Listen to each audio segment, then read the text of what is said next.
Thomas Jefferson అని చెప్పి చాలా ఫేమస్ అమెరికన్ ప్రెసిడెంట్. ఆయన ఏమన్నారు తెలిసిన ఆయన, government exist for the govern, not for the governors. ప్రభుత్వం అనేది ఉండేది ఎవరినైతే పాలిస్తున్నామో వాళ్ళ కోసం ఉంది తప్ప పాలించే వాళ్ళము మన కోసం కాదండి అని.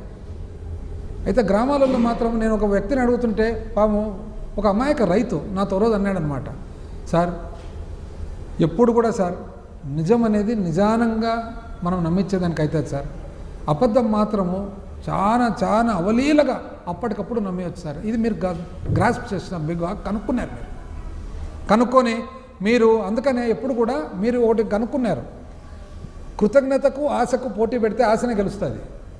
ఏమంటే ఆశ గెలిచాలంటే మనం ఏదో ఒకటి చెప్పేసేయాల అవాస్తవాలు. అది ఏమాత్రం నిర్మోహమాటంగా చెప్పేస్తున్నారన్నమాట. చెప్పేసి నీట్గా ఆ సమయానికి నేను ఆ రోజు ఇప్పుడే ఒక పెద్ద మనిషితో మాట్లాడుతూ, ఇది మొదటిసారి కాదు కదా, ఆ పెద్ద మనిషి అన్నాడనమాట, ప్రతిసారి ఇట్లే చేస్తారు కదా సార్ అని. అంటే నేనుండి ప్రజలు ఇట్లా నమ్ముతున్నారు అంటే ఆయన తమాషాగా మాట్లాడుతూ గ్యాప్ వచ్చింది కదా సార్ మధ్యలో అన్నాడు. గ్యాప్ వచ్చింది కాబట్టి నమ్మేసిన అని చెప్పి. కాబట్టి నేనేం చెప్తున్నా అంటే దయచేసి మీరు వాస్తవాలు మాట్లాడండి.